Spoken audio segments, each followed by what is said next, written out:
First love, ito ang pag-ibig na kailanman ay hinding-hindi mawawala o malilimutan ng ating isipan. Ito rin ang klase ng pag-ibig na maaaring mag-iwan ng magagandang alaala sa paglipas ng panahon. Ikaw kabarangay, anong karanasan ang tumatak sa iyo noong nakilala mo ang first love mo?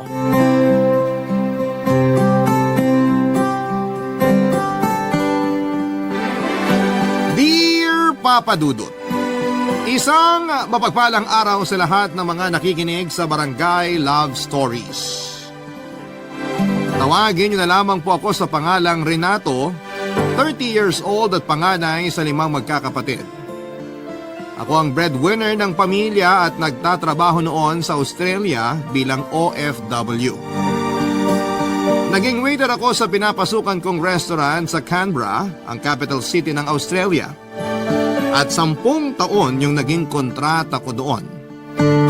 Mahirap, pero kailangan kong kumayod simula nang mamatay ang aking tatay sa sakit na cancer. Simula nang iwan kami ng aking ama, ay itinuong ko ang aking sarili sa trabaho at sa pamilya. Sa 10 taon kong pagtatrabaho sa ibang bansa ay naipatayo ko na ang bahay namin. Napag-aral ko na rin ang aking mga kapatid at naibibigay ko naman ang mga gusto ng aking nanay Lydia. Hindi ko na inisip kung may matitira pa sa sahod ko para naman sa pangsarili kong mga gusto. Ang mahalaga ay maibigay ko ang pangangailangan ni nanay at ng mga kapatid ko. Maging maayos lang ang buhay nila at maging masaya ay okay na ako. Umikot ang mundo ko sa pagtatrabaho, Papa Dudut, at maibigay ang pangangailangan ng aking pamilya. 30 anyos na ako at sa buong pamamalagi ko sa Australia ay hindi ako nagka-girlfriend. Kahit noong magtrabaho ako sa Australia ay wala rin akong naging nobya. Ipinangako ko kasi sa aking sarili na pagtatapusin ko muna ng pag-aaral ang aking mga kapatid bago ako mag-asawa at bumuo ng sariling pamilya. Unti-unti ko namang natupad ang mga yon, Papa Dudut. At dahil doon ay napagdesisyonan ko muna noon na magbakasyon sa Pilipinas para makita naman ang ipinatayo kong bahay para kina nanay at sa mga kapatid ko.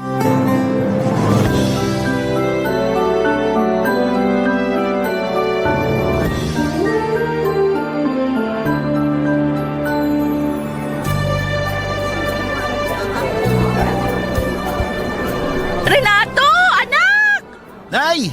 Sa wakas, nakauwi ka na. Pasensya na kung late ako sa pagsundo sa'yo. Kanina ka pa ba naghihintay? Hindi naman po, mga 30 minutes lang. Sabi ko naman po sa inyo, magta-taxi na lang ako.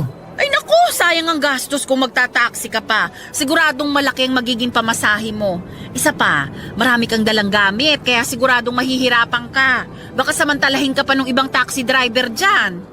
Ay, oo nga po eh. Kaya ang hirap mamuhay dito sa Pilipinas. Minsan, sarili mo pang kababayan yung manloloko sa'yo. Samantalang, pare-pareho lang naman tayo na gusto makarao sa araw-araw. Kaya nga nag-arkila na lang ako ng sasakyan natin pa uwi. Mas mura at mas komportable pa sa biyahe. Salamat, Nay. Wala yun! Siya nga pala, Renato. Hanggang kailan ka rito sa Pilipinas? 6 na buwan lang po. Ha? Ang tagal nun ah. May ipon naman po ako. Huwag niyo nang alalahanin yung gastos. Tsaka, halos 10 taon din ako nawala. Gusto ko naman makasama kayo ng matagal-tagal. Ay kung sa bagay, marami na ring nagbago mula nung umalis ka. Eh, Nay, saan niyo pala gusto magbakasyon? O kaya, baka may gusto po kayong bilhin o kainin. Naku, ang totoo anak. Matagal ko nang gustong bumili ng alahas. May binibenta kasi sa akin yung kapitbahay natin. Kaso, hindi ko nabili. Kulang pa kasi yung budget ko. Baka pwedeng yun na lang. Ganun po ba? Sige po, bibili natin yan. Ay talaga? Oo naman po, Nay. Naku, napakabait talaga nitong anak ko. Kaya paborito ko to eh. Pahalik nga. Kayo talaga. Pinaliguan niyo pa ako ng halik sa pisngi. Tsaka alam ko naman pong binobola niyo lang ako. Uy, hindi Sa lahat ng anak ko, ikaw lang yung hindi nagpapasakit ng ulo ko. Bakit, Nay? Pinapasakit na ba ng mga kapatid ko yung ulo nyo? Ay, kung alam mo lang, Renato, yung isa mong kapatid na babae, gusto palaging sumasama sa mga barkada. Magbi-beach daw sila. Hindi ko pinayagan kasi malayo at may mga kasamang lalaki. Kayo naman, Nay. Para namang hindi kayo dumaan sa pagkadalaga. Sana pinayagan nyo na. Anong payagan? Nako, hindi Iba na ang mga kabataan ngayon. Hindi tulad ng mga panahon nyo na may mga takot pa sa magulang. Masyado na silang mapupusok ngayon. Alam mo ba yung anak ng kapitbahay natin? Grade 10 pa lang, buntis na! Kayo talaga. Tayo na lang kaya mag-beach magkakasama. Tagal ko na rin hindi nakakita ng dagat. Doon sa Australia, puro mga building at sasakyan lang nakikita ko. Talaga ba, anak? Uy, sige, sigurado ako matutuwa ang mga kapatid mo. Papadudot ni minsan ay hindi ako humindi sa mga gusto ng aking ina. Kung ano ang mga bagay na gusto niyang bilhin at gawin ay palagi ko yung sinusunod. Madalas nga ay kulang pa ang pinapadala ko sa panggastos nila sa bahay. Minsan ay naiinis ako dahil halos kakapadala ko pa lamang ng pera sa kanila, wala pang isang buwan ay ubos na. Pero kahit na ganoon ay hinahayaan ko na lamang. Dinadaan ko na lamang sa pag-iinom ang inis ko. At kinabukasan ay balik na naman sa normal ang lahat. Paulit-ulit lang ang nangyayari sa akin at wala naman akong magawa dahil para din naman sa kanila yung ginagawa ko noon. May mga pagkakataong nangungulila ako noon sa aking pamilya. Mahirap man ay tinis ko ang mga araw na ako lamang ang mag-isa. Papadudot minsan nga ay naisip ko na umuwi na lamang at maghanap ng trabaho. Pero tuwing sasagi sa isipan ko ang mga bagay na yon ay palaging may nangyayari na hindi ko inaasahan. Nang minsang magpaalam ako sa boss ko na mag-resign ako ay sakto namang naaksidente ang bunso kong kapatid. Nabangga raw ng kotse ang minamaneho niyang motor. Wala akong nagawa kundi ang ipagpaliban na lamang muna ang pag-uwi ko sa Pilipinas dahil nabaon ako sa utang noon sa mga kaibigan ko sa Australia para sa pampapagamot sa kapatid ko. Hindi ko alam ang gagawin ko ng mga panahong yon, papadudot. Wala kasi sa buwan ng budget ko ang emergency fund na gagamitin para sa ospital kaya nakahiram ako sa mga kasama ko sa trabaho. Itinuloy ko ang pagtatrabaho sa Australia kasi ayaw ko namang pumayag na magtrabaho si nanay. Matanda na siya at may mga iniinda na ring mga sakit. Kaya kahit halos magkandakuba na ako sa pagtatrabaho sa ibang bansa, ay nagtiyaga pa rin ako dahil kailangan ako ng pamilya ko. Isang buwan pa nga lang ako noong nagbabakasyon sa Pilipinas, papadudot, ay naimitehan ako ng mga kaklase ko noong high school na pumunta sa aming class reunion. Nung una ay ayaw kong pumunta dahil nahihiya ako. Alam ko kasing mas successful na sa akin ang mga kabatch ko. Pero nang malaman kong may isang tao na naging importante sa akin ang dadalo, hindi na ako nagdalawang isip pa at pumayag na sa imbitasyon nila. Pakiramdam ko tuloy ay nanunumbalik ang masasayang nangyari noong high school pa ako. Pumunta ako sa class reunion namin at doon ko siya nakita. Hindi pa rin siya nagbago, papadudot. Maganda pa rin siya tulad ng dati at masasabi ko talagang first love never dies. Dahil nang magkita muli kami ay muling bumilis ang tibok ng aking puso. Muli kaming nagkita ng babaeng una kong minahal, papadudot. Siya nga pala, ang pangalan niya ay Luisa.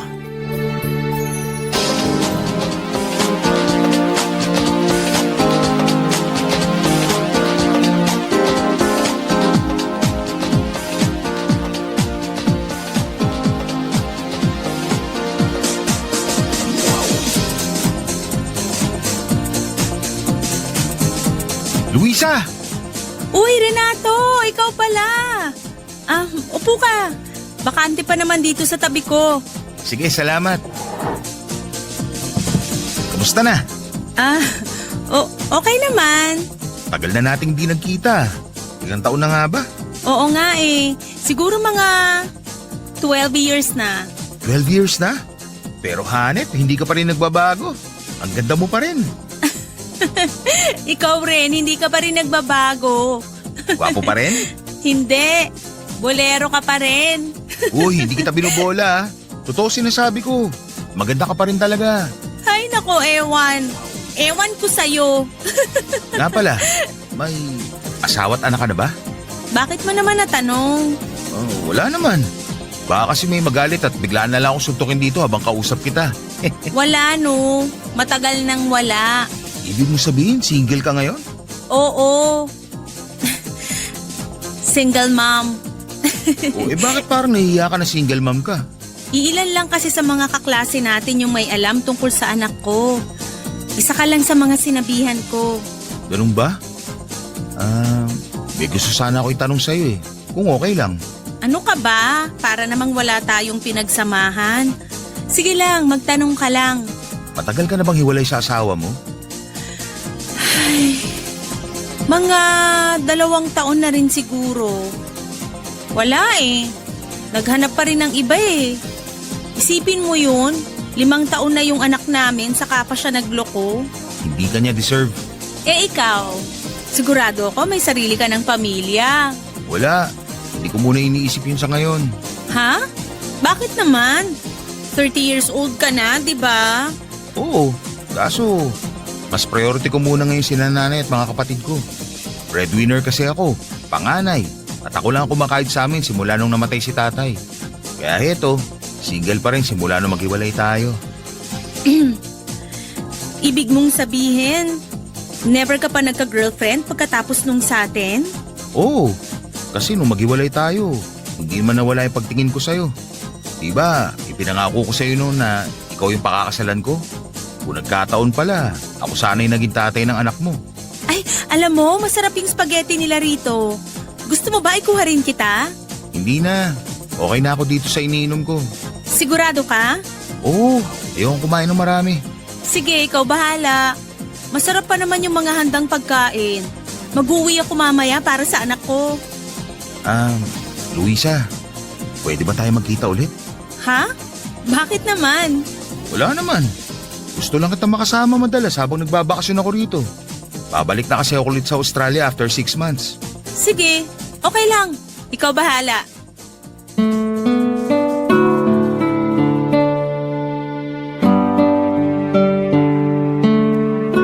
Papadudot pakiramdam ko ay nagkaroon ulit ako ng pag-asa sa sinabing yon ni Luisa. Naging memorable ang gabing yon para sa akin. Hindi nga ako nakatulog dahil magdamag kong iniisip kung ano ang susunod kong gagawin kapag nagkita kaming dalawang muli.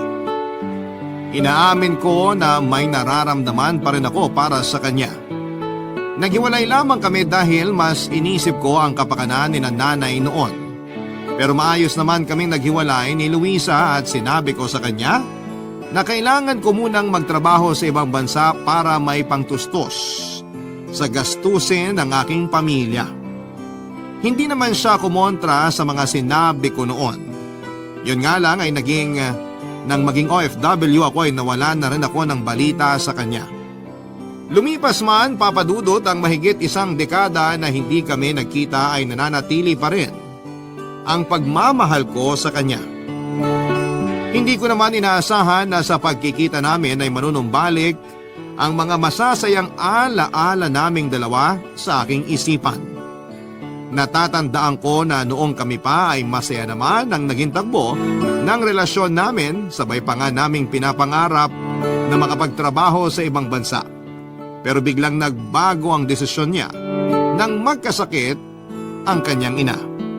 Hindi niya raw kayang iwanan ang nanay niya kasi sila na lang ang magkasama sa buhay. Maaga rin kasing nawala ang tatay ni Luisa kaya tanging ang kanyang ina ang naging sandalan niya ng mahabang panahon. Naunawaan ko naman ang dahilan niya pero hindi ko naman pwedeng ipagsawalang bahala na lamang ang kagustuhan kong makapagtrabaho sa ibang bansa. Lalo't kapos kami noon dahil si nanay na lamang din ang naging katuwang ko para mabuhay kami. Nakakatuwa lang na kahit papaano ay naiahon ko sa hirap ang pamilya ko, Papa Dudut. Unti-unti kong nakikita ang mga bagay na pinaghirapan ko sa loob ng 10 taon. Kaya hindi naman siguro masama kung sakaling hayaan ko namang maging masaya ang sarili ko sa muli naming pagkikita ni Luisa.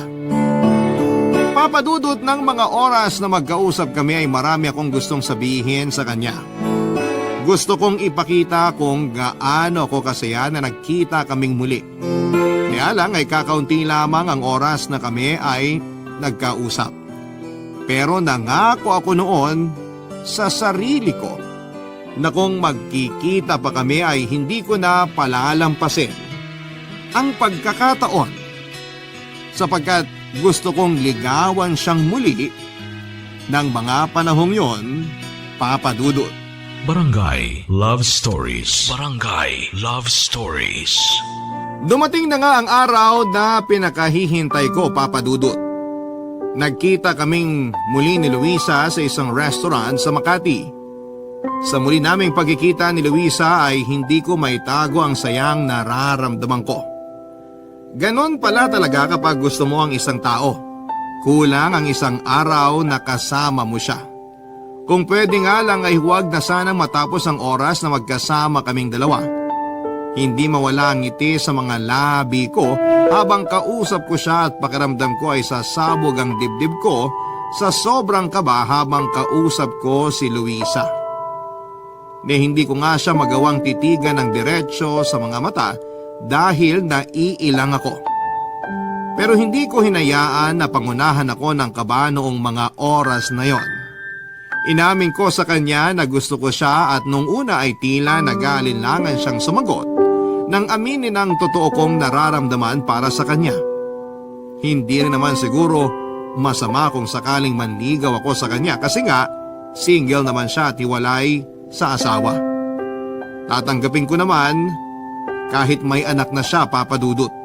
Alam kong hindi magiging madali ang lahat sa amin pero kahit ano pa man ang pagsubok na dadaanan naming dalawa ay handa akong harapin makasama lamang siya. Hindi ko naman pinalampas ang sandali na magkasama kami at tinanong ko siya kung maaari ba akong dumalaw sa bahay nila. Pumayag naman siya, Papa Dudut. Pagkakataon ko na kasi yon para patunayan sa kanya na handa akong ipaglaban ang nararamdaman ko para sa kanya. Noong mga oras na yon ay nakatayo ako sa harap ng pinto ng bahay niya. Nagdadalawang isip pa akong mag-doorbell pero nandun na rin naman ako kaya nilakasan ko na ang loob ko, Papa Dudut.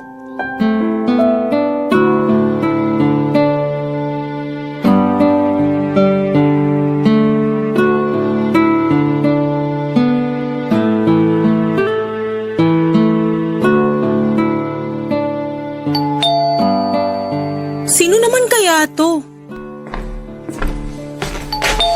Sandali lang. Surprise! Renato, ikaw pala. Hindi mo man lang sinabi na dadalaw ka? Gusto sana kita sorpresahin kaya eto, para sa'yo pala. Salamat. Nag-abala ka pa?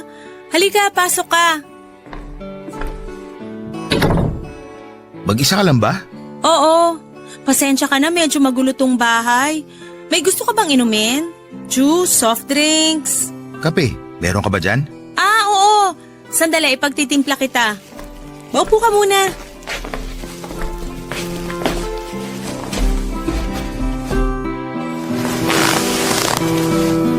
Nasaan pala yung anak mo? Kasama ngayon ng tatay niya. Kapag weekend, sinahayaan ko muna silang mag-ama. Luisa, hindi ka ba nahihirapang magpalaki ng anak? Nahihirapan, syempre. Pero kailangan ko maging matatag kasi kailangan ako ng anak ko. Oh, eto na yung kape mo.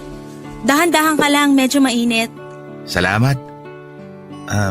Mahal mo pa ba yung tatay ng anak mo? Ano namang klaseng tanong yan? Wala lang. Baka lang kasi naiisip mong humanap pa rin ng katuwang sa buhay since matagal ka ng single. Hindi ko muna iniisip yan sa ngayon. Mas priority ko kasi anak ko kaysa sa mga ganyang bagay. Paano kung sabihin ko sa'yo na gusto ko tayong ligawan? Huwag kang magbiro, Renato. Hindi ako nagbibiro. Nag-iisip ka ba? Ano na lang sasabihin ng mga tao sa paligid mo? May anak na ako. Wala akong pakialam sa sasabihin nila. Gusto kita. Yun ang mahalaga sa akin. Hindi mo alam ang sinasabi mo. Luisa, totoo tong nararamdaman ko. Gusto pa rin kita at handa akong patunayan yun.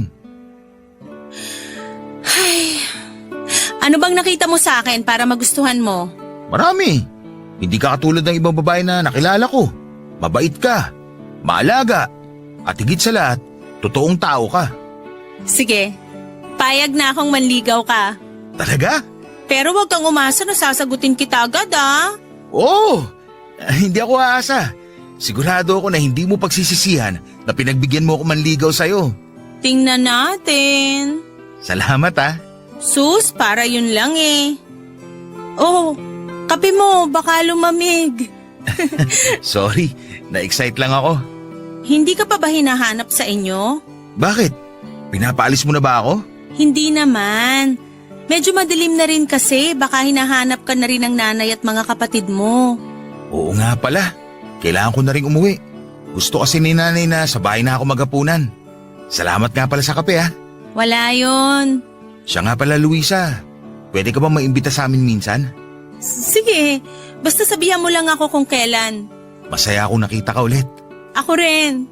Masaya ako nagkita ulit tayo. At nagkausap ng matagal-tagal. Pwede ba ulit ako dumalaw dito? Oo naman.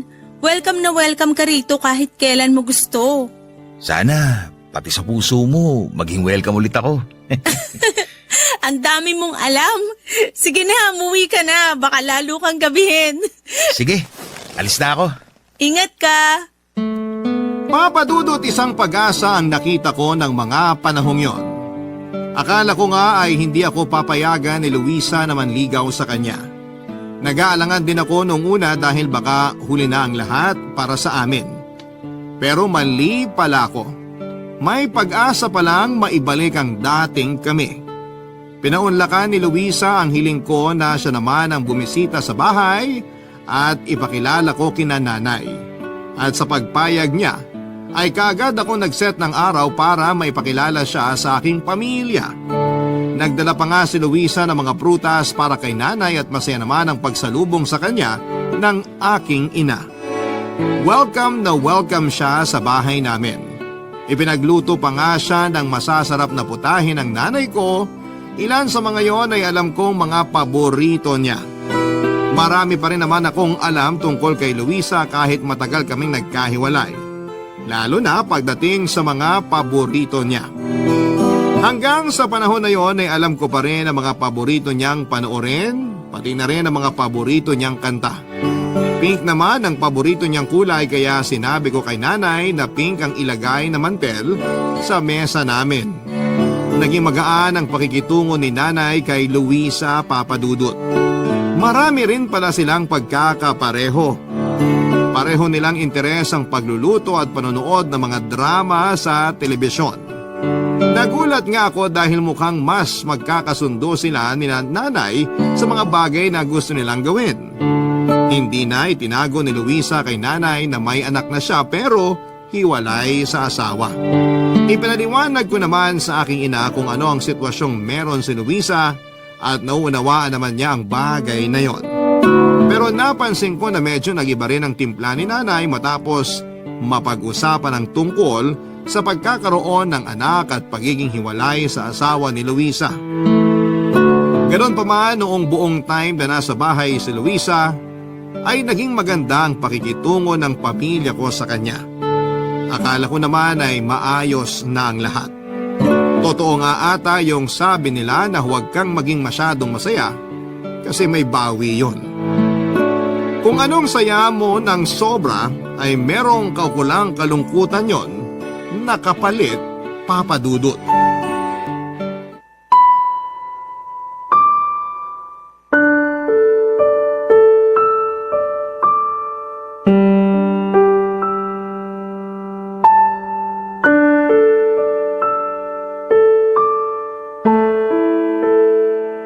Nay, pwede ho ba tayo mag-usap? Sige anak, ano bang pag-uusapan natin? Bakit bigla na lang nagbago yung timpla nyo kanina nung nalaman nyo may anak na si Luisa? Aba, napansin mo pala. May problema ho ba, Nay? Bakit mo ba pinakilala sa akin ng babaeng yon? Kasi gusto kong makilala niyo yung babaeng gusto kong mapangasawa. Akala ko okay siya sa inyo. Akala ko rin eh. Pero hindi ko pala siya gusto para sa'yo. Marami pang ibang babae dyan. Makakahanap ka pa ng disenteng babae. Disente siya, Nay. Disente? Naririnig mo ba yung sarili mo, Renato? Kailan ba naging disente ang babaeng naanak ka na ng kung sinong lalaki, ha? Ano? Ikaw ang magpapalamon sa anak ng babaeng yon? Mag-isip ka nga. Ganyan ba talaga kayo mag-isip? Tingin niyo ba, magiging sangkalan lang ako ni Luisa sa mga nangyari sa buhay niya? Ay bakit? Hindi ba? Kilala ko ang mga ganong klase ng babae. Baka ginusto ka lang niya para may magsustento sa kanila ng anak niya. Kaya tigilan mo na yung babaeng yon. Mahal ko si Luisa, Nay. Ay, hindi mo alam yung sinasabi mo. Akala ko ba okay na sa inyo si Luisa? Bakit bigla yata nagbagong isip niyo? Hindi ka nag-iisip. Disgrasyada yung babaeng yun. Ano na lang ang sasabihin ng mga tao sa'yo? Ano na lang ang sasabihin ng mga kamag-anak natin? Wala ho akong pakialam sa sasabihin nila. Kung ikaw wala, ako meron. Hindi ko kayang marinig na pinagchichismisan tayo ng mga kapitbahay dahil lang sa... Dahil sa ano? Dahil may anak yung babaeng mahal ko? Anak naman! Hindi mo ba naiisip na baka gawin ka lang panakipbutas ng babaeng yun? Hindi siya ganong klase ng babae. Ay paano ka nakakasiguro? Ilang taon kayong hindi nagkita? Malay ba natin kung anong klaseng babae yan? Tama na ho, Nay. Anak, sundin mo na lang ako. Palagi kita sinusunod, Nay. Palagi. Pero hindi sa pagkakataong to. Bigay niyo na ho to sa akin. Ay hindi pwede! Huwag mo nang ipilit yung babaeng yun sa pamilya natin! Nay, buong buhay ko, ibinuhos ko sa inyo ng mga kapatid ko. Tiniis ko lahat para sa pamilya natin. Yung pangungulila at pagkasabi ko na makita kayo, lahat yun, tiniis ko. Wala na nga ako itinira para sa sarili ko eh. Halos lahat ng meron ako, ibinigay ko sa inyo. Sinusumbatan mo ba ako? Hindi, Nay. Gusto ko lang sana sabihin na kahit ngayon lang, ako naman. Sana pagbigyan niyo ako kahit ngayon lang. Please naman, Nay. Buksan mo ang mga mata mo! Hindi siyang para sa'yo! Wala na ho akong ibang nakikita na makakasama habang buhay. Si Luisa lang. Marami pang mga babae dyan! Mas maganda at edukada pa. Naniniwala akong may iba ka pang makikilala. Siya lang ho'y gusto ko. Siya lang, Nay. Utang na loob, Renato! Makinig ka naman sa akin! Gusto ko lang na mapabuti ang buhay mo! Gagawin ko ang gusto ko, Nay. Sa ayaw at sa gusto nyo. Mukhang wala na rin naman patutunguhan tong usapan na to. Mas mabuti pang umalis na lang ako. Renato! Bumalik ka rito! Renato! Halos ilang linggo rin kaming hindi nagpansina ni nanay noon, Papa Dudut. Naging malamig ang pakikitungo namin sa isa't isa. At may mga pagkakataon pa nga na parang hangin lamang ako sa kanya sa tuwing magkakasalubong kami.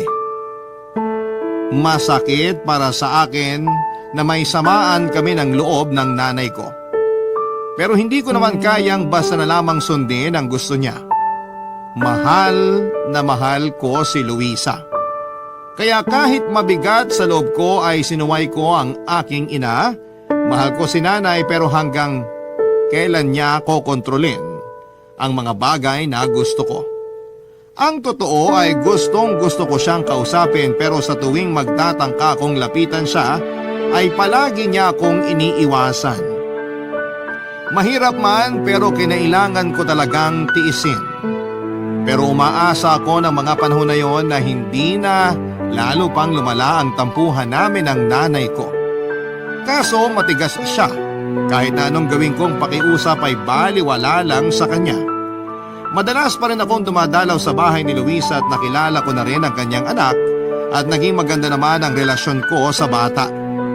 Hindi ako sumuko at ipinaglaban ko siya sa lahat. Kahit pa sa buong pamilya ko. Isang gabi ay inimbitahan ako ni Luisa sa bahay nila at wala doon ang anak niya. Kaya kami lang dalawa magkasama ng gabing yon. Nag-set up pa siya ng candlelight dinner at naghanda ng mga masasarap na pagkain. Tinanong ko siya kung anong meron at nagluto siya ng ganong karaming pagkain. Hindi ko akalain na yun na pala ang araw na pinakahihintay ko. Sa wakas ay nakuha ko na ang matamis niyang oo. Nung una ay nagulat ako at walang paglagyan ng saya sa aking dibdib nang marinig ko ang mga sinabi niya. Hindi ko na napigilang yakapin at halikan siya sa labi na labis ang tuwang nararamdaman ko ng mga sandaling yon. Nang matitigan ko ang kanyang mga mata ay mas naramdaman ko ang labis na pagmamahal ko para sa kanya, Papa Dudut. Ang gabi ring yon, ang unang gabi na may nangyari sa aming dalawa.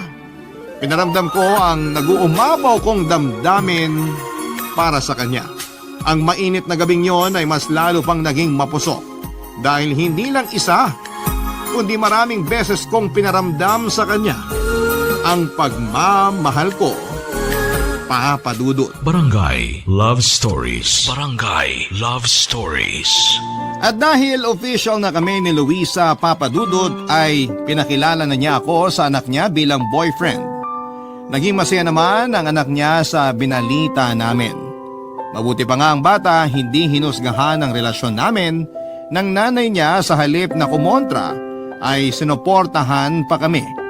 Ipinakilala ko na rin siya sa mga kapatid ko bilang girlfriend ko.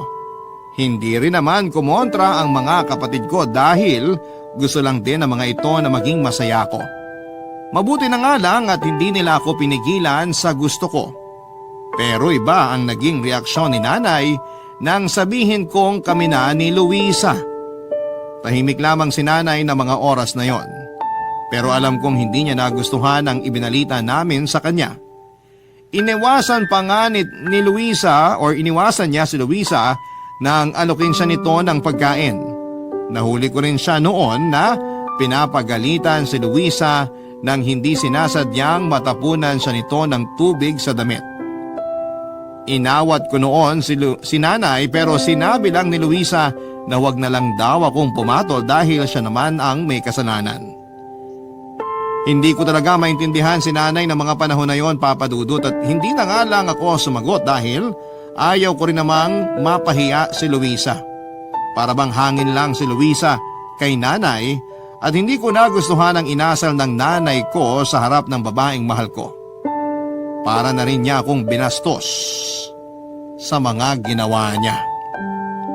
At dahil nga roon ay hindi ko napigilan ng aking sarili na kumprontahin muli si nanay nang makauwi na si Luisa.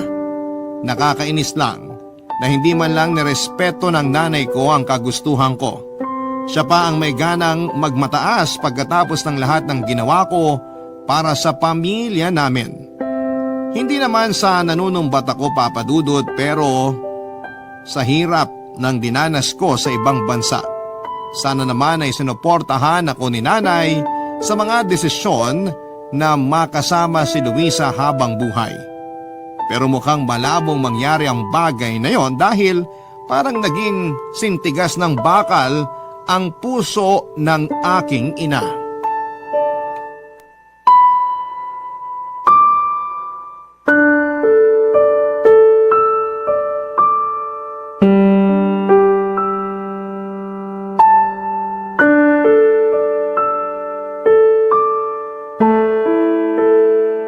Nay, kausapin mo naman ako. Hanggang kailan mo ba ako babaliwalain? Hanggat hindi mo nilalayuan ang babaeng yon, hindi magiging maayos ang pakikitungo ko sa'yo. Ilang beses ko po bang sasabihin sa inyo na mahal ko siya? Wala akong pakialam. Kung hindi mo hihiwalayan ang babaeng yon, huwag kang umasa na magkakaayos tayo. Bakit ba ayaw niyo sa kanya? Mabuting tao si Luisa. Sigurado ako magugustuhan niyo siya. Bakit hindi niyo muna siya subukan kilalanin? Ay, hindi ko siya kailangang kilalanin. Ilang beses ko na rin bang sasabihin sa'yo na kilala ko yung hilat siya ng mga ganong klase ng babae. Sasaktan ka lang niya. Talaga po ba? Ang bilis niyo naman manghusga. Manghuhula po ba kayo para malaman na sasaktan niya lang ako? Renato, wag mo nga ipagtanggol ang babaeng yon. May pangalan po siya, Nay. Wala akong pakialam. Hindi ko siya gusto. At kahit kailan, hindi ko siya magugustuhan. Nay naman! Ay, Renato, tama na. Huwag mong ipilit sa akin ang gusto mo mangyari. Dahil kahit anong gawin mo, hindi ko siya magugustuhan. Ano po bang kailangan kong gawin para matanggap niyo si Luisa? Anak, pakiusap. Tigilan mo na yung kapipilit na magustuhan ko siya. Wala rin mangyayari. Ganyan na ba talaga katigas yung puso mo, Nay? Ilang beses ko bang sasabihin sa'yo na ayoko sa babaeng yon? Hindi po kayo magdedesisyon para sa akin. Nanay mo ako! Kaya may karapatan ako na magdesisyon para sa pamilyang to! May nanay pa pala ako. Huwag mo kong binabastos, ha? Ganito talaga igaganti niyo sa akin sa lahat ng sakripisyong ginawa ko? Ikaw lang naman yung inaalala ko. Ako ba talaga o yung sinasabi ng ibang tao? Anak, ayaw mo kasing makinig sa akin. Nay, buong buhay ko, sa inyo lang ng mga kapatid ko umikot yung mundo ko. Huwag niyo naman ako ipagdamot sa taong mahal ko. Hindi naman sa ganun. Simula nung mawala si tatay, ako na yung nagtrabaho para sa pamilyang to. Halos mangulila ako sa inyo habang nasa ibang bansa ako. Pero may narinig ba kayo sa akin? Di ba wala? Anak, hindi mo kasi naiintindihan. Hindi po, Nay. Naiintindihan ko na. Mas mahalaga sa inyo yung sasabihin ng iba kaysa sa mararamdaman ko. Wala naman kayong pakialam sa akin, di ba? Kaya mas mabuti pa kung aalis na lang ako rito. Ano ka mo? At saan ka naman pupunta? Aalis na lang ako sa bahay na to. Kukunin ko lang yung mga gamit ko. Anak, mag-usap tayo. Paano naman kami ng mga kapatid mo? Huwag kayong mag-alala. Padadalan ko pa rin naman kayo ng pera. Anak, huwag ka nang umalis. Hindi ko na kaya, Nay. Kung ganito lang din ang gusto niyo mangyari, mas mabuti pang lumayo na lang muna ako. Papa Dudut, dahil sa naging pagtatalo namin ng nanay ko ay nag-decide na muna akong umalis sa amin. Pinuntahan ko si Luisa sa bahay nila at nakiusap na kung pwede ay sa kanila na muna ako tumuloy. Magiliw naman akong pinatuloy ng girlfriend ko sa bahay nila. Mabigat man sa akin ang pag-alis ko sa amin ay wala naman akong magagawa dahil ayoko rin naman na mas lumala pa ang hindi namin pagkakaunawaan ni nanay. Tiniis ko na hindi ko siya kausapin. At may mga pagkakataong tumatawag siya pero hindi ko yon sinasagot. Hindi naman ako nagmimintis na magpadala sa kanila sa tuwing kailangan nila ng pera sa bahay. Pero sa kapatid ko pinapadaan ang mga pinapadala ko dahil gusto kong maramdaman ni nanay na masama pa rin ang loob ko sa kanya. Para bang naging bato na rin ang puso ko dahil sa mga nangyari. 2 linggo rin akong nagstay kina Luisa, Papa Dudut. Akala ko nga ay hahayaan lamang ako ni Luisa sa desisyon ko. Pero iba pala ang babaeng minahal ko. Siya mismo ang kumumbinsi sa akin na makipag-ayos kay nanay. Ayaw niya raw na mas lalo pang lumala ang hindi namin pagkakaunawaan. Kaya siguro gano'n na lamang ang pangungumbinsi niya sa akin na makipag-ayos na. Isa pa ay ayaw din niya na mas sumama pa ang tingin ng nanay ko sa kanya kung sakaling hahayaan niya lamang ako noon na hindi umuwi sa amin. Kung sakaling pakakasalan ko siya, hindi naman siya papayag na may samaan sila ng loob ng aking ina. Naisip kong tama nga rin ang mga sinabi niya. Pakakasalan ko si Luisa pero ayaw ko namang may mabigat siyang nararamdaman sa nanay ko kapag naging mag-asawa na kami. Papa Dudut, doon ko na-realize na tama yung punto ni Luisa na kahit na anong mangyari ay pamilya pa rin kami ni nanay. Matapos ang aming pag-uusap ay sinamahan niya ako sa bahay namin. Nasa harap pa lamang ako ng aming bakuran ay abot langit na ang kaba ko dahil hindi ko alam kung ano ang sasabihin ko kay nanay. Oras na makita niya ako. Pero sinabi lang ni Luisa na kahit na anong mangyari ay nasa likod ko lamang siya. Kabado pa akong umuwi sa amin sa bahay para makipag-ayos kay nanay ng mga oras na yon, Papa Dudut.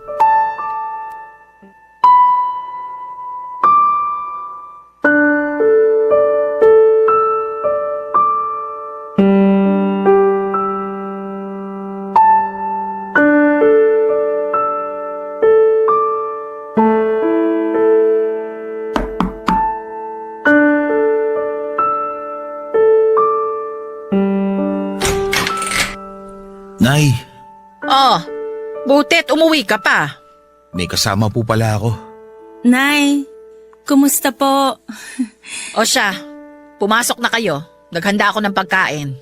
Sige po.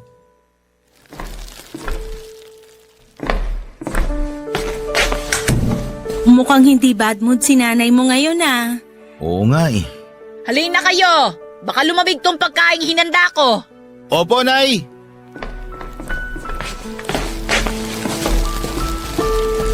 Nay, para po pala sa inyo. Bumili po kami ng kakanin sa palengke para may merienda kayo. Ilagay mo na lang dyan. Salamat.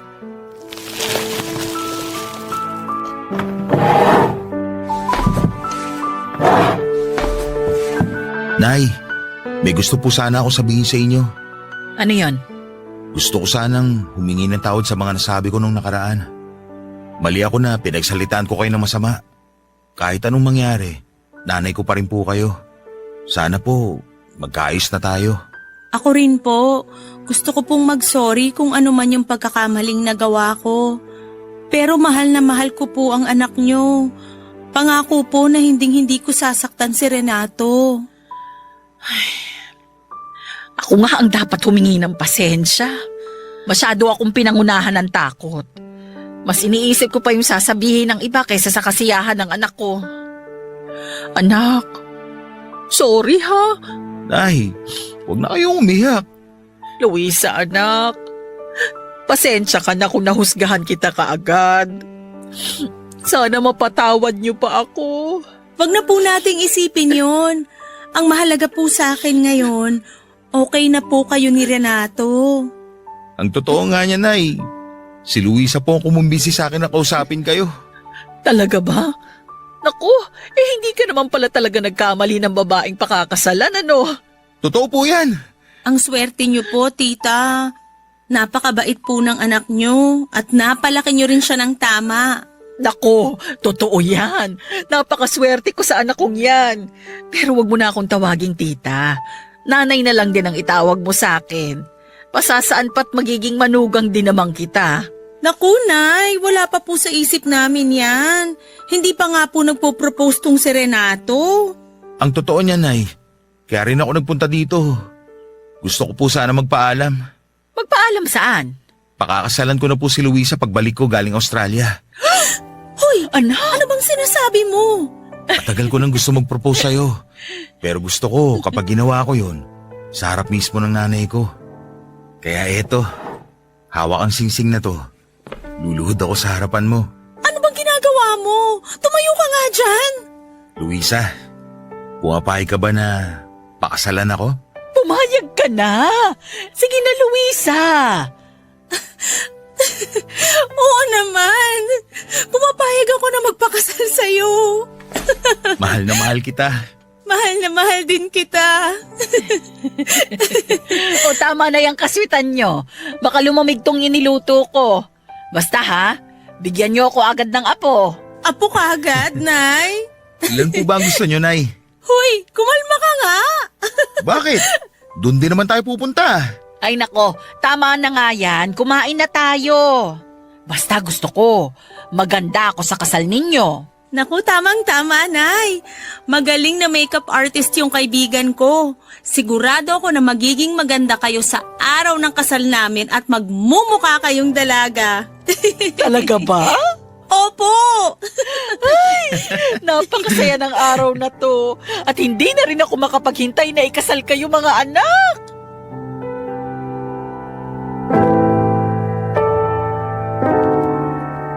Papadudot yun na yata ang pinakamasayang araw sa buong buhay ko. Pakiramdam ko ay lumilipad ako sa alapaap sa sobrang saya ng araw na yon.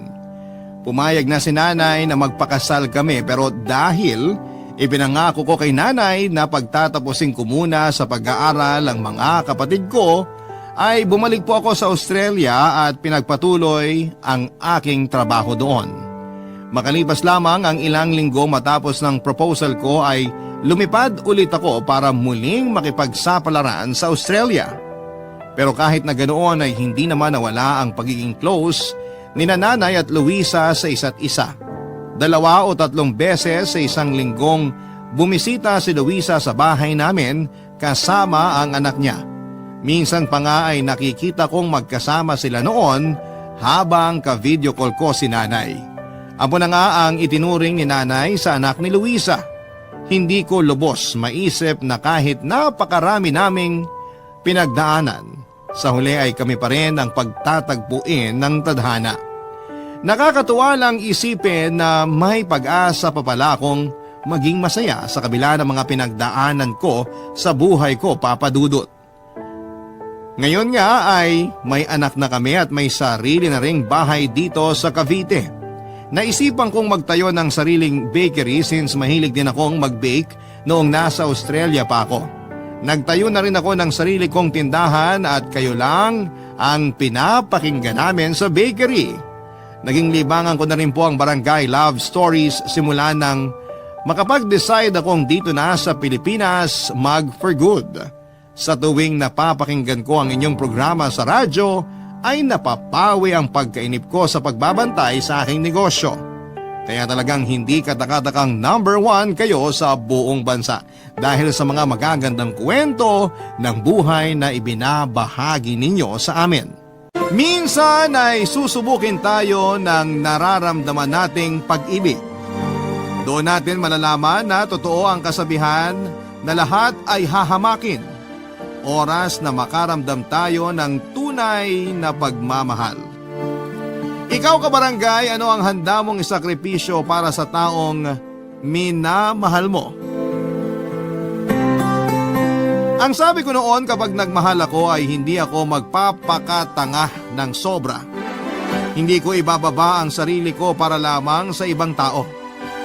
Palagi kong papahalagahan ang sarili ko dahil yon ang alam kong tama. Hindi tayo nabubuhay para sa iba kaya kailanman kailangan na palaging piliin ang ating mga sarili. Dear Papa Dudut, hello po sa inyong lahat at sa mga kabarangay nating nakikinig ngayon. Tawagin niyo na lamang po ako sa pangalang Justin. 32 years old, nagtatrabaho bilang production operator dito sa Marikina. Matagal ko na pong libangan ang pakikinig ng mga drama kaya naman naisipan ko na rin na gumawa ng sulat para ibahagi ito sa inyong programa na Barangay Love Stories. Lumaki nga pala ako sa isang broken family at nasaksihan ko kung paanong ilang beses na nambabay ang tatay ko noon. Sa ilang beses na yon ay napakaraming beses din siyang pinatawad ng nanay ko at nagtiis sa pagsasama nila kahit na nasasaktan na siya. Hanggang sa magkaanak na nga sa ibang babae si tatay at doon na nga tuluyang tinapos ni nanay ang kanilang pagsasama bilang mag-asawa. Nang dahil din doon, Papa Dudut, ay nangako ako sa sarili ko na hindi ako magiging kagaya ng nanay ko. Hindi ako magmamahal ng sobra, kagaya ng ginawa niya sa tatay ko. Palagi kong pipiliin ang sarili ko kesa sa ibang tao o kahit pa sinong makarelasyon ko. Pero ang pananaw ko na yon ay nagbago nang makilala ko si Lena, ang girlfriend ng isang katrabaho ko, Papa Dudut.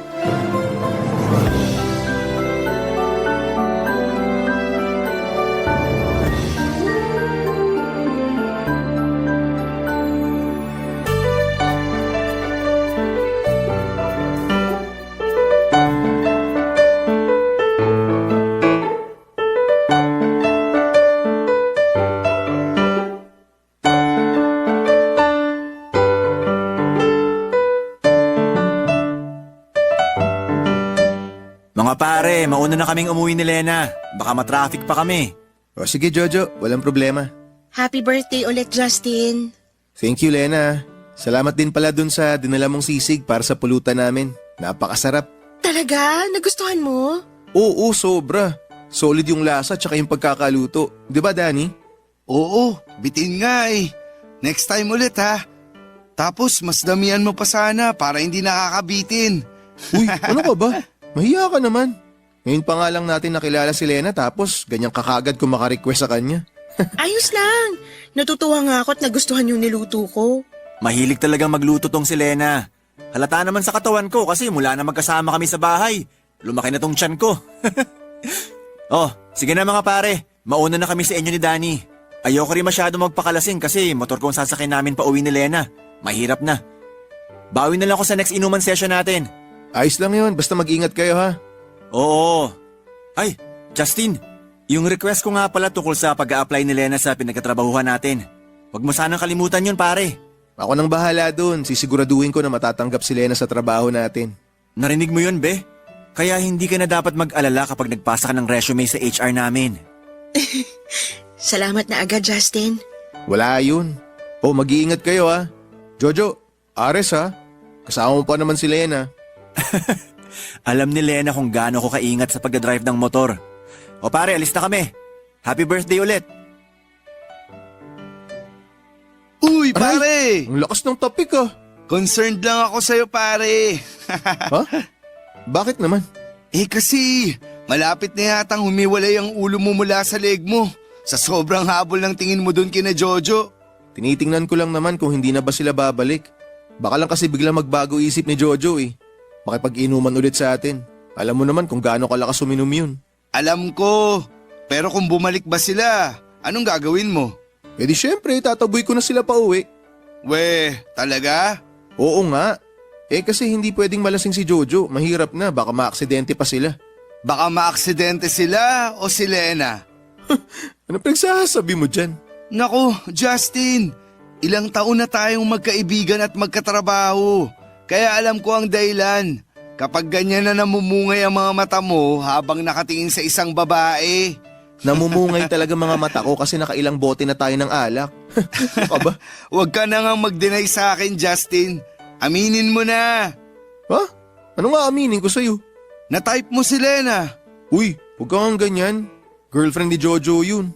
At kung hindi yun girlfriend ni Jojo, matatypan mo nga siya. Sabi ko na nga ba't tama ako? Kapag ganyan mga sagutan mo na hindi ka makapagsalita, alam ko na oo ang sagot mo. Pero hindi mo lang maamin sa akin. Huwag kang mag-alala. Hindi makakarating kay Jojo na type mo ang girlfriend niya.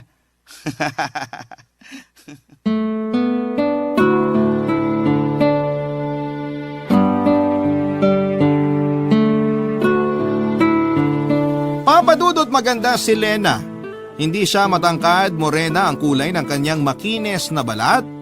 Malambing ang kanyang boses at pinaka gusto kong parte ng mukha niya ay ang mga mata niya na para bang palaging nang aakit. Sa tuwing magsasalubong ang mga tingin naming dalawa, unang beses ko pa lamang siyang nakita, iba na ang naramdaman kong kilig. Para akong na love at first sight sa kanya nang ipakilala siya ni Jojo sa amin ni Danny. Pero syempre pilit ko yon na hindi pinahalata sa kanya kasi nga girlfriend siya ng kaibigan ko. Papadudo, tinulungan ko si Jojo na maipasok si Lena sa pinagtatrabahuhan namin. Hanggang second year high school lamang kasi ang natapos nito at required sa amin na at least ay nakapagtapos ng fourth year sa high school. Pero dahil malaki ang tiwala sa akin ng boss namin ay pumayag ito na tanggapin si Lena at makapagtrabaho sa amin. Naging daan yon, Papadudod, para maging close kami ni Lena. Lalo na nang maging pareho ang schedule namin sa trabaho. Pagkalipas ng halos isang taon ay bigla na lamang hindi na pumasok si Jojo sa trabaho at nalaman ko na buntis si Lena. Kaya lang ay ayaw daw siyang panagutan ni Jojo dahil tinatanggi nito na ito ang ama ng ipinagbubuntis niya. Ang masama pa doon ay pinaalis na si Lena sa tinutuluyan niyang apartment dahil wala na siyang pambayad doon. Hindi na rin kasi umuwi pa si Jojo sa kanila at nang sabihin sa akin yun ni Lena, nagmagandang loob ako na patuluyin muna siya sa apartment na tinitirahan ko noon, Papadudot.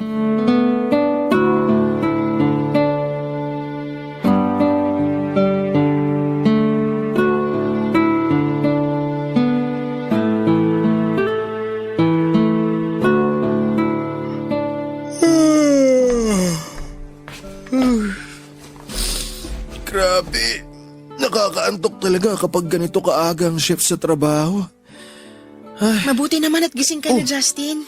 Lena, ang aga mo namang nagising. Oo, nagluto kasi ako ng maaalmusal natin eh. Yan pala yung mabangong amoy na gumising sa akin kanina. Pagbangon ko ng sofa, akala ko nanggagaling sa kapitbahay yung amoy. Ang laki rin kasi ng kusina mo rito sa apartment. Kaya hindi masyadong dinigsasala yung pagluluto na ginagawa ko rito. Umupo ka na dyan. Malapit na ako matapos sa pagpiprito ng galunggong dito. Parang sobrang aga mo nagising ah. Di naman masyado. Hindi masyado pero nakapagsangag ka na ng kanin. Nakapagprito ka na rin ng itlog. Ito, nakahain na dito sa lamesa. Puno na rin tong termos, oh. Kagabi wala nang laman to ah. Mabilis lang din talaga akong kumilos at magluto kaya natapos ko na kaagad gawin ng mga yan. Eto na yung pritong galunggong na bagay dyan sa sinangag na kanin natin. Grabe, ang sarap naman ng almusal ko. Sisipagin talaga ako nito magtrabaho mamaya. Kailangan mong kumain ng marami kasi alam ko na kapag ganitong patapos ng buwan, tambak talaga kayo sa trabaho. Sinabi mo pa. Kaya panay din ang overtime ko kasi nire-require ng manager namin.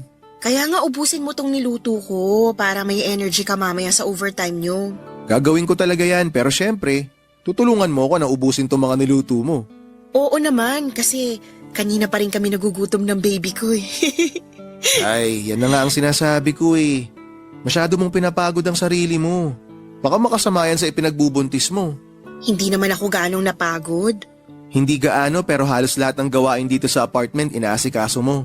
Yung paglalaba, paglilinis ng banyo, pagdidilig ng ilang halaman ko sa labas, tsaka pag-aayos ng mga gamit sa sala. Lahat yun palagi mong inaasikaso. Wala rin kasi akong ibang pwedeng pagkaabalahan dito sa apartment mo, Justin eh. Pwede ka namang manood ng mga palabas sa GMA o makinig sa Barangay LS para hindi ka naiinip dito. Ayun na nga, hindi rin kasi talaga ako sanay na hindi kumikilo sa bahay kaya naghahanap talaga ako ng pwedeng gawin. Pero kailangan mo na ring sanayin ng sarili mo na ipahinga ang katawan mo. Nabanggit mo kasi sa akin yung sinabi sa'yo ng doktor na medyo sensitibo ang pagbubuntis mo. Kaya kailangan mong alagaan ang katawan mo.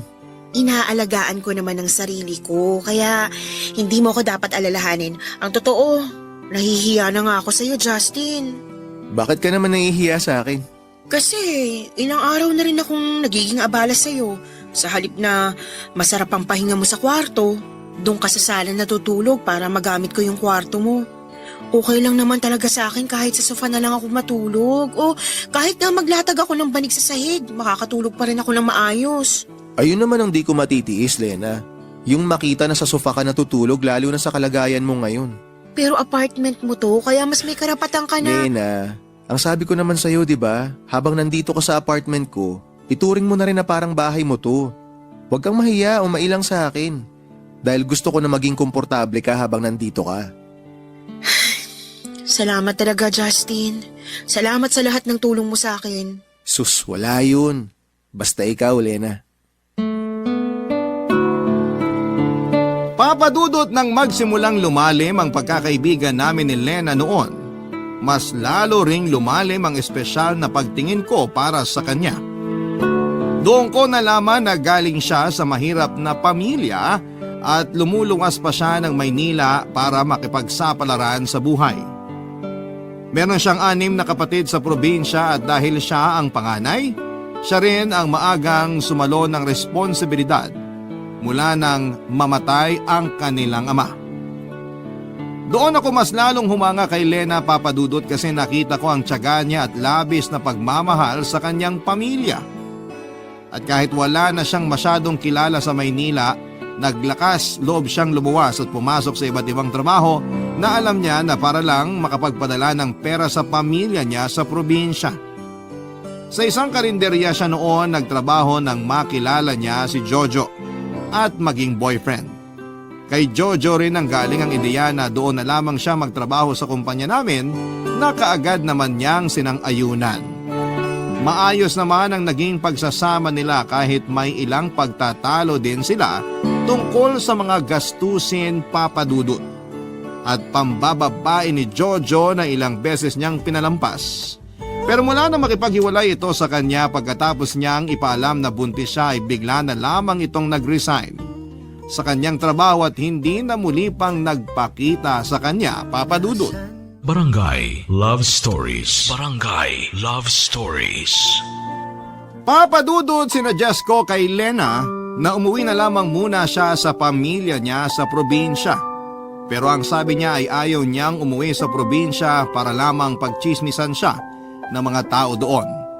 Ayaw niya rin na madismaya ang nanay niya dahil ilang beses siyang pinigilan nito na lumuwas ng Maynila. Marami raw kasing babae sa probinsya nila ang lumuwas ng Maynila at umuwi sa probinsya na buntis na pero wala namang mga boyfriend o asawa.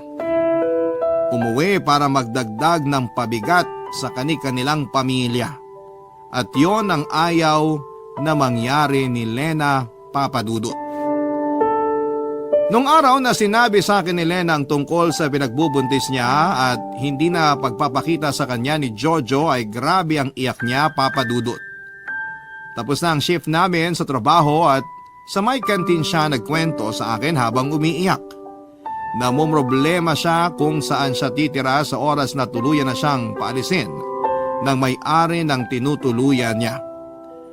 Napadala na raw kasi niya ang pera niya sa probinsya at hindi niya pwedeng galawin ang ipon niya.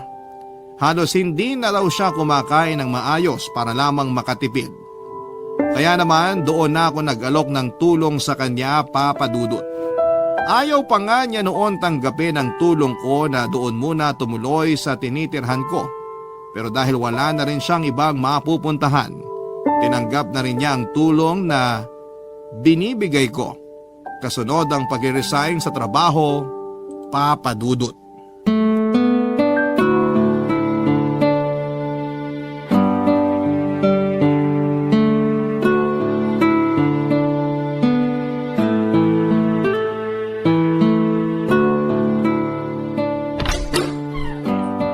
Justin, eto pang minudo para sa pulutan nyo ni Danny.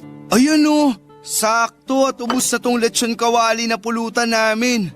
Lena, thank you ah. Kapag naubos yan, meron pa dun sa kusina. Kumuha na lang kayo ha. Magpapahinga ka na ba? Oo, papasok na rin ako sa kwarto kasi medyo inaantok na ako. Sige, salamat sa pag-aasikaso ng pulutan namin ah. Dito na lang din kami sa labas para hindi ka na maingayan sa amin. Pwede naman kayong pumuesto dun sa sala. Di na, dito na lang kami. Alam mo namang malakas ang boses nito ni Danny. Maaabala ka lang sa pagtulog mo kapag doon kami uminom sa loob. Grabe ka naman talaga sa akin, pare. Bakit? Totoo naman yung sinabi ko ah. Mahihirapan talaga si Lena na makatulog kapag nasa sala tayo kasi kapag nalalasing ka, para kang may megaphone sa lalamunan. Lakas ng boses mo. Hindi naman sobrang lakas, di ba, Lena? Oo, hindi nga. Tsaka malalim naman ako matulog kaya hindi kayo makakaabala sa akin. O sige na, papasok na ako sa loob ng bahay. Pag tapos na kayo dyan, kahit iwanan nyo na lang dyan. Yung mga kalat, bukas ko na lang ililigpit. Uy, ano ka ba? Kami nang bahala magligpit dito. Di ko naman ganong lalasingin tong si Danny kaya mauutusan ko siyang iligpit tong mga kalat mamaya. Oo nga, Lena. Kami nang bahala dito. Oh, narinig mo si Danny. Sige na, Lena, magpahinga ka na. Salamat ulit dito sa mga niluto mong pulutan para sa amin. Wala yon, Justin. Sige na, papasok na ako sa loob. Enjoy lang kayo dyan. Mukhang nagkakamabutihan na kayo ni Lena, pare. Anong nagkakamabutihang sinasabi mo dyan? Ano? Hindi ka pa ba aamin sa akin, pare? Ano na mga meaning ko? Ano pa? E di yung tungkol sa relasyon yung dalawa ni Lena. Uy, walang ganyan ah. Wala kaming relasyon ni Lena. Siya kinaan mo nga yung boses mo. Nakakahiya pag narinig niya yung sinasabi mo, baka kung ano pa isipin ng tao. Nagtatanong lang naman ako. Nagtatanong pero parang ayaw mo namang maniwala sa sagot ko. Hindi naman sa ayaw ko maniwala. Ano lang, medyo nangihinayang lang ako. Saan ka naman nangihinayang? Sa chance na sinasayang mo para maging syota mo na si Lena. Justin, alam ko naman na matagal ka nang may gusto sa kanya. Ni minsan ba, sinabi mo sa kanya yung tungkol sa nararamdaman mo na yan? Ay, hindi. Hindi naman kasi niya kailangan malaman eh. Eh bakit mo pa siya tinutulungan kung hindi mo naman ipapaalam sa kanya na gusto mo siya? Tapos, pinatira mo pa talaga siya dito sa apartment mo ng libre. Nakwento mo pa na ikaw na rin ang gumagastos para sa mga prenatal check-up niya. Alam mo kasi pre, hindi naman yun yung purpose ng pagtulong ko sa kanya eh. Tinutulungan ko si Lena kasi kaibigan ko siya. Tsaka nagmamalasakit ako sa kanya. Walang mali siya yung ginagawa ko. At mas lalong hindi ako naghihintay ng kahit na anong kapalit mula sa kanya. Papadudot mula nang tumira si Lena sa apartment ko ay wala siyang kahit na anong ginastos. Mula sa pagkain upa ng bahay o follow-up check-up niya para sa pagbubuntis niya. Ako lahat ang gumagastos ng para doon. Sinabi ko na bayaran niyo na lamang ako sa oras na nakapanganak na siya o nakakaluwag na sa pera. Nang panahon na yon ay may naipon naman siya kahit papaano na inuunti-unti niyang pinapadala sa pamilya niya sa probinsya. Ginawa niya yon para maitago sa mga ito ang pagbubuntis niya at ang kawalan niya ng trabaho. Alam ko na hindi ko naman talaga responsibilidad si Lena pero hindi ko mapigilan ang sarili ko na tulungan siya, Papa Dudut. Pero huwag niyo sanang isipin na kaya ko siya tinutulungan ay para magkaroon siya ng dahilan na mahalin ako. Hindi yun ang dahilan ko. Tinutulungan ko siya kasi alam ko na hindi niya deserve kung anuman ang pinagdadaanan niya noon. Hindi niya deserve ang lokohin at saktan dahil ang kagaya niya ay dapat na minamahal ng buong puso at walang kapantay, Papa Dudut.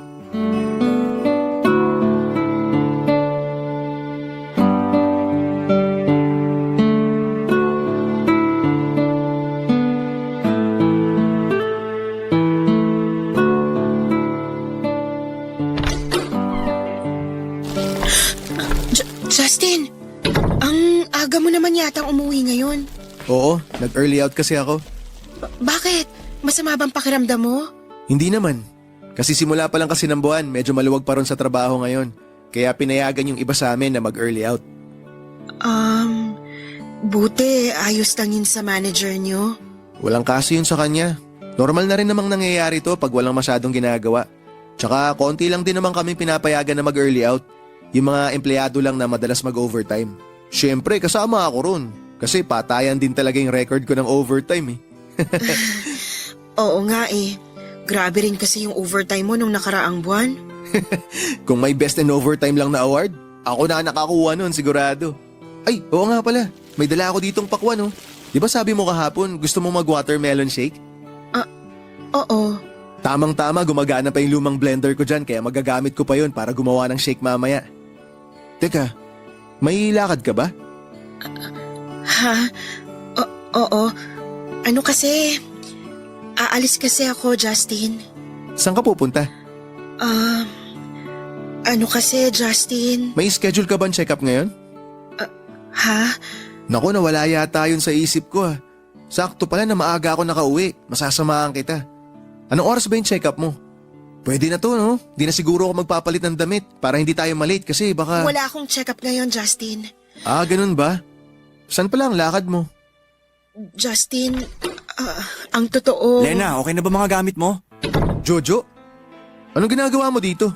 Justin, nakauwi ka na pala. Obvious ba? Ikaw, anong ginagawa mo dito? Sinusundo ko na si Lena. Sinusundo? Lena, anong pinagsasabi nito? Ayun nga, Justin. Nag-usap na kasi kami ni Jojo at nagkasundo kami na ayusin ang relasyon naming dalawa. Makikipagbalikan ka kay Jojo pagkatapos kanyang iwan sa ere? Ikaw at ang anak mo? Humingi naman na ng tawad sa akin si Jojo. Nagpaliwanag din siya na nagulat lang siya nang malaman niyang buntis ako kaya lumayo siya sa akin. O tapos, ganun na lang yon? Pagkalipas ng ilang buwan, babalikan ka na lang niya na parang pusa kung saan kanya huling iniwan. Ganon? At ikaw naman, magpapabilog ka na lang sa mga sinasabi niyang puro kasinungalingan. Justin, dahan-dahan kasi sinasabi mo dahil wala kang alam tungkol sa amin ni Lena. Ikaw ba, Jojo? Anong alam mo tungkol kay Lena pagkatapos mong hindi magparamdam ng ilang buwan? Ha? Wala rin naman di ba? Wala kang alam tungkol sa kanya o sa ipinagbubuntis niya kasi naduwag ka. Naduwag ka nung malaman mo na magiging tatay ka na. Kaya tinakasan mo yung responsibilidad mo sa kanya. Nagbuhay binata ka. Kapal ng mukha mo. Sa bagay, ano pa bang aasahan sa isang duwag na katulad mo? Duwag ka, Jojo. Duwag! Sumusobra ka na ha? Jojo, tama na! Huwag mo nang saktan si Justin! Ang yabang kasi nito. Akala niya kung sino siya. Bakit? Nagsasabi lang naman ako ng totoo na bahagyang buntot mo nung malaman mo na nabuntis mo yung girlfriend mo. Kaya ikaw, Lena, makinig ka sa akin. Huwag mo nang balikan yung duwag na yan. Kasi sigurado ako na magsisisi ka lang sa huli. Justin, sorry pero buo na ang desisyon ko. Aayusin na namin ni Jojo ang relasyon naming dalawa. Sasama na ako sa kanya dahil handa na siyang panagutan ng magiging anak namin. Aaminin ko sa inyo, Papa Dudut, na may bahagi ng sarili ko ang umaasa na sana'y dumating ang araw na mahalin din ako ni Lena. Na mapagtanto niya na mas karapat dapat ako para sa kanya. Hindi ako humingi ng kahit na anong kapalit sa mga ibinigay na naitulong ko sa kanya, pero umaasa ako na sana'y dumating ang araw na masuklian lahat ng sakripisyo at pagmamahal na ginawa ko para sa kanya. Umasa ako na tanggapin niya ako bilang tamang tao na bahagi ng buhay niya.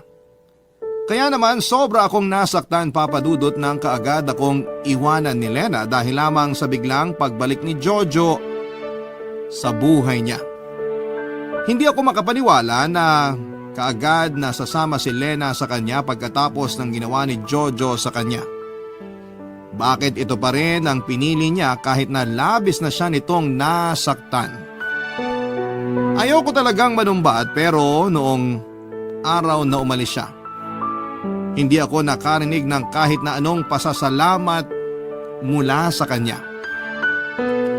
Ganon talaga, Papa Dudut, siguro sa mundo ng pag-ibig. Kahit pa tinuturo ng isipan natin kung sino ang tamang tao para sa atin, madalas na mas pinipili pa rin natin ang maling tao dahil sila ang tinitibok ng puso natin. Papa Dudut. Barangay Love Stories. Barangay Love Stories. Papa Dudut, kahit na ilang beses ko pang gustuhing pigilan si Lena na umalis na tinitirhan ko, ay tuluyan na rin akong walang nagawa dahil wala rin naman talaga akong karapatan sa ipinagbubuntis niya. Mahal ko si Lena at kailangan na irespeto ko ang desisyon niya. Lalo na at hindi naman talaga ako parte ng buhay niya. Wala akong karapatan sa buhay niya.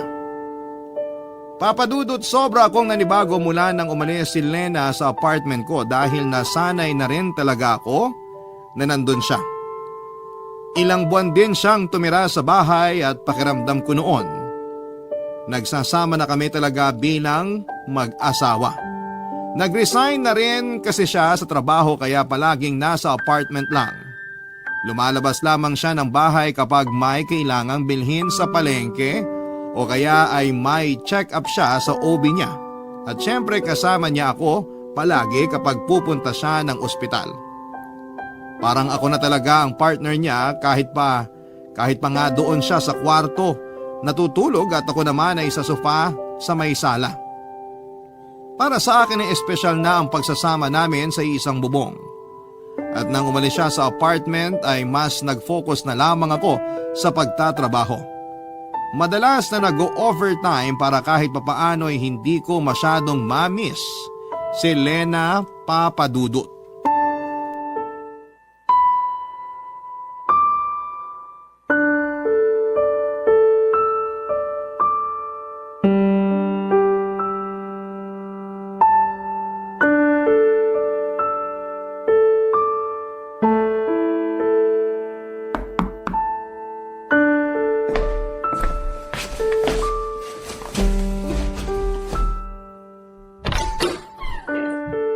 Lena? Hi, Justin. Good morning. Good morning. Napadalaw ka? Pwede ba akong pumasok sa loob ng apartment mo? Ha? Oo naman. Halika, pasok ka. Salamat.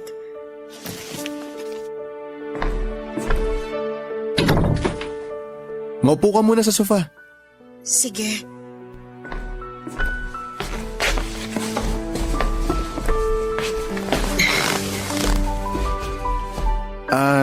Nagugutom ka ba? May gusto ka bang kainin o inumin? Gusto mo ba ng kape o... Justin, ayos lang ako. Hindi ako gutom at hindi rin ako nauuhaw. Okay. Bakit ka nga pala biglang bumalik dito sa apartment? Tsaka napansin ko medyo malaki yung bag na dala mo Anong meron? Ang totoo, umalis na kasi ako dun sa tinutuluyang bahay ni Jojo. Ha? Bakit? Anong nangyari? Uy, Lena, sandali lang. Huwag kang umiyak. Sabi mo sa akin kung ano bang nangyari. Sinaktan ka ba niya? Pinagbuhatan ka ba niya ng kamay? Mas masakit pa dyan ang ginawa niya sa akin, Justin. Anong mas masakit pa yung ginawa niya sa'yo? Bakit? Ano bang ginawa niya? Sabihin mo sa akin, Lena. Niloko niya ako. Niloko ako ni Jojo, Justin. Niloko niya ako. Ang sakit. Ang sakit, Justin. Lena, sandali, huminahon ka lang. Baka mamaya makasama pa sa baby mo yung sobrang pag-iyak mo Ang sakit kasi talaga, Justin. Hindi ako makapaniwala na magagawa yun sa akin ni Jojo ngayong magkakaanak na kami. Ano ba kasing nangyari? Nahuli ko siya na may ibang babae na pala siya. Paano mo siya nahuli? Ilang araw na kasi siyang umuwi ng malalim ang gabi. Tapos, madalas na may naaamoy akong pabango ng babae sa mga damit niya na nilalaban ko. Baka naman may katrabaho lang siyang babae na napadikit sa kanya. Posible naman yun. Hindi, Justin. Noon pa lang, malakas ng kutob ko na may ibang babae si Jojo. Kaya hindi ako nakatiis. Pinuntahan ko siya kagabi sa pinagtatrabahuan niya. Nakuha ko kasi yung address sa company ID niya, kaya alam ko kung saan ko siya pupuntahan. Sinakto ko sa oras ng tapos ng trabaho niya at doon. Doon ko nakita na tama ang lahat ng hinala ko, Justin. Nakita ko siyang naglalakad habang may kahawak kamay siya na ibang babae. Kaya hindi ko na napigilan ang sarili ko. Sinugod ko sila pero pinagtabuyan lang ako ni Jojo. Tinulak niya pa ako ng malakas. At halos masubsob ako sa lupa nang gawin niya yun. Ano? Ginawa niya sa'yo yun? Oo. At sinabi niya na kahit kailan, ayaw niya na raw ako makita pero hinintay ko pa rin siya sa apartment niya, Justin. Hinintay ko siya hanggang kaninang madaling araw. Pero hindi siya umuwi. Nag-text lang siya sa akin na sana raw pag-uwi niya sa bahay. Hindi niya na ako makita doon. Ay, napakawalang hiya talaga ng lalaking yun. Justin, ayoko talaga sanang umalis. Ayoko masirang pamilya namin at ayoko lumaki na walang tatay ang magiging anak ko pero pagod na ako. Pagod na akong mahalin si Jojo. Pagod na akong masaktan ng dahil sa kanya pero natatakot ako. Natatakot ako kasi wala na akong alam na ibang pwedeng puntahan dito sa Maynila kaya nandito ulit ako. Justin, sorry. Sorry kung bigla na lang akong umalis doon. Sorry kung hindi man lang ako nakapagpasalamat sa'yo. Nahihiya ako na bumalik dito ngayon pero wala na talaga akong ibang pupuntahan. Kaya sorry. Sorry talaga. Lena, huwag ka na mag-sorry. Hindi naman ako nagalit sa'yo At mas lalong hindi rin kita pababayaan. Hindi ko kayo pababayaan ng magiging anak mo. Papadudot sa parting ito ng sulat ko ay alam ko na marami ng kabarangay ang naiinis sa akin ngayon dahil sa ginawa ko na muling pagtanggap kay Lena sa apartment ko. Pero naaawa na lang din kasi ako sa kanya. Ang laki na ng tiyan niya at hirap na siyang maglakad tapos ay halata sa mukha niya na sobrang stress pa siya. Sino ba namang hindi may stress kung halos harap-harapan na pala siyang niloloko ng karelasyon niya? Alam ko na mahirap din sa kanya na bumalik sa akin pero ginawa niya dahil malaki ang tiwala niya sa akin. Alam niya na hindi ko siya kayang tiisin. Alam niya na maaawa ko sa kanya. Kaya tutulungan ko rin siya, Papa Dudut. Sige, aaminin ko na hindi lang talaga awa ang nararamdaman ko para kay Lena ng mga oras na yon. Nandun pa rin ang espesyal na pagmamahal ko para sa kanya. Kailanman ay hindi yon nawala o nabawasan. Kahit pa nasaktan talaga ako dahil sa biglang pag-iwan niya sa akin para lamang bumalik kay Jojo. Malalim pa rin ang pagmamahal ko para sa kanya, kaya naman, kagaya ng dati, sinuportahan kong muli siya. Tinulungan at inalagaan hanggang sa makapanganak siya. Ako ang gumastos lahat para sa panganganak niya hanggang sa pangangailangan ng baby niya sa loob ng ilang buwan. Kahit kailan ay hindi ako humingi ng kapalit at palagi kong sinasabi na ginagawa ko yon dahil magkaibigan kaming dalawa.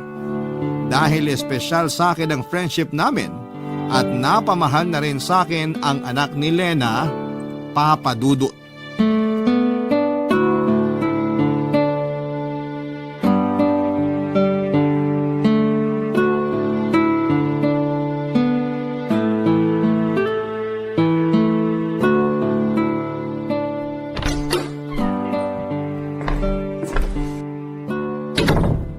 Lena?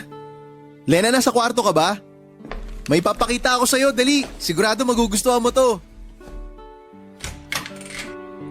Justin, Lena, sorry hindi na ako kumatok. Dumiretso pasok na ako. Excited na kasi ako ipakita sa ito eh. Ay, teka, tulog na ba si baby? oo, kanina pa kaya medyo malalim ng tulog niya sa crib ngayon. Mamaya ako na lang siya lalambingin. Gusto ko na talagang makita mo tong dala ko. Oh, buksan mo tong paper bag, dali. Anong laman ito? Buksan mo na para malaman mo. Sige. Mga damit para kay baby? Oo, para sa kanya lahat yan. Binili ko yan sa asawa ng kasamaan ko sa trabaho. Branded at brand new ang mga yan, pero mura lang niya binenta sa akin. Binigyan niya kasi ako ng malaking discount para daw makabili ako ng marami. Ang gaganda ng mga to, Justin. Mukhang bagay talaga sa baby ko. Ako mismo pumili ng mga yan. Sobrang excited ko nga kanina habang pumipili ako eh. Ang gaganda nga talaga ng mga to. Nagustuhan mo ba?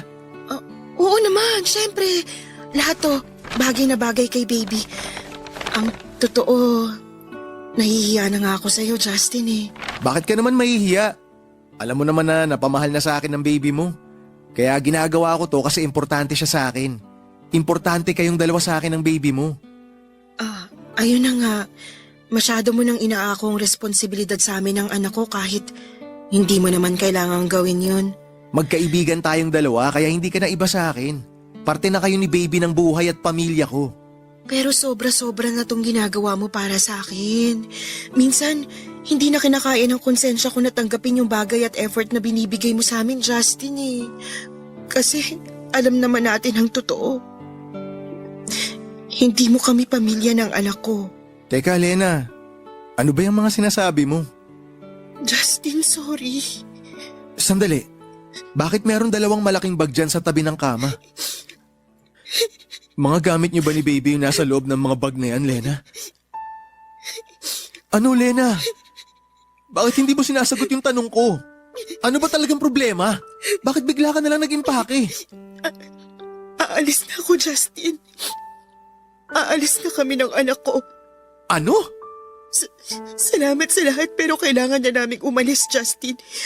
Kailangan na naming umalis dito sa apartment mo. Pero bakit nga? Ano bang nangyari at bigla ka nalang nagdesisyon ng ganyan? Ginagawa ko lang kung ano yung alam kong tamang gawin. Okay, ganito. Sabihin mo sa akin ang totoo. Papayagan kitang umalis kung sasabihin mo na babalik ka na sa pamilya mo sa probinsya. Kung doon kayo pupunta ng baby mo, papayag ako, walang problema. Kung gusto mo nga, ako pa mismo maghahatid sa inyong dalawa ron.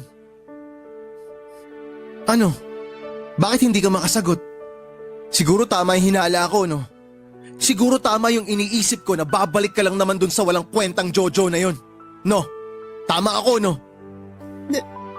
Nagpunta kasi siya dito kahapon habang nasa trabaho ka at humingi siya ng sorry sa akin. At pinatawad mo naman agad siya. Pagkatapos ng lahat ng masasamang bagay na ginawa niya sa'yo? Lena, pinabayaan ka ni Jojo. Nasaan ba siya nung oras na nanganak ka? Sino bang kasama mo nung unang beses na mahawakan mo yung baby mo? Hindi ako nanunumbat, pero sana naman maisip mo na kahit kailan hindi siya naging mabuting tatay para sa baby mo. Nagbago na si Jojo at naniniwala ako sa kanya. Alam ko na mahal niya kami ng baby ko. Yan din ang sinabi mo dati. Tsaka alam mo, sa totoo lang, nakita ko na lahat to. Nangyari na lahat to eh. Yung bigla ka nalang aalis dito para lang bumalik sa walang kwentang Jojo na yun. Lena, kailan ka ba maaawa sa sarili mo? Ha?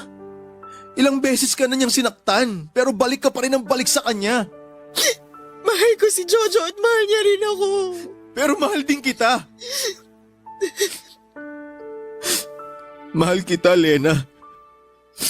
At kahit kailan, wala akong ibang ginawa kundi ang iparamdam sa iyo yung pagmamahal ko. Pero anong ginagawa mo? Paulit-ulit mo sinasaktan yung sarili mo. Nandito naman ako. Nandito ako para sa inyo ng anak mo. Naging mabuti naman ako sa kanya, di ba? Nakita mo yun. Ginawa ko ang lahat para maibigay yung pangangailangan ng baby mo.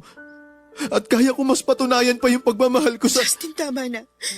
Alam ko naman yung tungkol sa nararamdaman mo para sa akin sa simula pa lang eh. Kaya sobra ako nagpapasalamat sa'yo. At sorry. Sorry kung kahit kailan hindi ko kayang suklian yun. Bakit hindi mo muna subukan? Subukan mo na mahalin ako, Lena. Subukan mo lang. Dahil alam ko na kahit kailan hindi ko magagawa yun. Hindi ko magagawa na mahalin ka kasi si Jojo lang ang mahal ko. Kaya aalis na kami ni baby. Papalik na kami sa kanya. Sa tunay na tatay ng baby ko. Lena, please. Pagbigyan mo naman ako. Subukan mo lang na mahalin ako. Huwag ka na munang umalis dito. Kaya ko kayong alagaan ng anak mo. Kaya ko magpakatatay at gagawin ko ang lahat para sa... Tama na, Justin. Salamat sa lahat ng nagawa mo para sa akin, pero hanggang pagkakaibigan lang talagang kaya kong ibigay sa'yo. Sorry. At salamat sa lahat ng tulong na naibigay mo sa akin. Papadudot, yon ang unang pagkakataon na inamin ko kay Lena ang nararamdaman kong pagmamahal para sa kanya. Naisip ko na oras na para malaman niya kung bakit ko nga ba ginagawa ang lahat ng yon para sa kanya. Bakit masyado ko nang ibinaba ang sarili ko para lamang matulungan sila ng anak niya. At ang akala ko ay kagaya ng sabi ng ibang tao ay luluwag ang pakiramdam mo oras na maipaalam mo at masabi ang totoong sinisigaw ng puso mo. Pero hindi yon ang nangyari sa akin, Papa Dudut. Kailanman ay hindi gumaan ang nararamdaman ko. Mula nang aminin ko kay Lena ang pag-ibig na matagal ko nang tinatago para sa kanya. Dahil sa huli ay pinili niya pa rin na muli akong iwanan. At muling bumalik sa lalaking ilang ulit na siyang sinaktan. Hindi ko alam, Papa Dudut, kung gaano kamartir si Lena para lang magawa niyang bumalik muli kay Jojo. Pero baka ayaw niya lang din na lumaki ang anak niya na magkahiwalay sila ni Jojo. Papa Dudut, hindi pa rin yon dahilan para tiisin lahat ni Lena ang lahat ng panloloko sa kanya ni Jojo. Handa naman akong tumayo bilang tatay ng baby niya kahit panghabang buhay pa. Tatanggapin ko ang lahat ng parte ng kanyang nakaraan. Ilang beses ko yon na sinabi, pinaalam at pinaramdam kay Lena. Kaya nga, ginasusan ko siya kasama ng anak niya. Alam ko na hindi ko dapat inuungkat dahil parang panunumbat na ang ginawa kong tulong na nagawa ko para sa kanya. Pero yun naman kasi talaga ang katotohanan. Noong mga oras na nahihirapan si Lena sa pagbubuntis niya ay ako ang kasama niya hanggang sa dumating ang espesyal na araw na isinilang na niya ang anak niya. Papa Dudut, na imagine ko na noon na para na kaming isang masayang pamilya ni Lena. Ako na ang kikilalaning tatay ng anak niya at magsasama na kami bilang isang pamilya. Isang pangarap na hanggang imahinasyon na lamang pala dahil kailanman ay hindi ako kasama sa mga plano ni Lena. Nang araw na yon, ilang beses pa akong nagmakaawa sa kanya na huwag akong iwanan. Hindi lang dahil sa mahal ko siya kung hindi dahil mahal ko na rin ang anak niya. Pero walang napuntahan ang pagmamakaawa ko na yon at muli niyang pinili na iwanan ako na para bang hindi naging parte ng buhay niya. Papadudot, mas mahirap para sa akin ang pag-alis na yon ni Lena dahil nasanay na ako nakasama sila ng anak niya sa bahay ko. Nakabuo na ako ng mga plano at pangarap kasama silang dalawa. Pero sabi nga nila hindi kailanman natin dapat na pinipilit ang mga sarili natin sa taong hindi naman tayo gustong makasama. Kaya kahit napakahirap para sa akin ay pinilit kong tanggapin na kailanman ay hindi ako ang pipiliin ni Lena na mahalin at maging parte ng buhay niya. Papadudod doon ko na-realize na madalas talaga na natatalo ng puso ang isipan pagdating sa paggawa ng mga desisyon sa buhay. Kahit gaano pa katama ang isip at kamali ang gustong gawin ng puso ay palagi pa rin nagwawagi ang huli. Kahit alam natin na masasaktan lang din tayo, palagi pa rin nating pinipili ang magmahal. Dahil sa bandang huli, ang mahalaga doon ay naging masaya tayo kahit sa maikling parte lamang ng kwento ng buhay natin. Dito na po nagtatapos ang sulat ko at sana'y nakapag-iwan po ito ng aral sa ating mga kabarangay.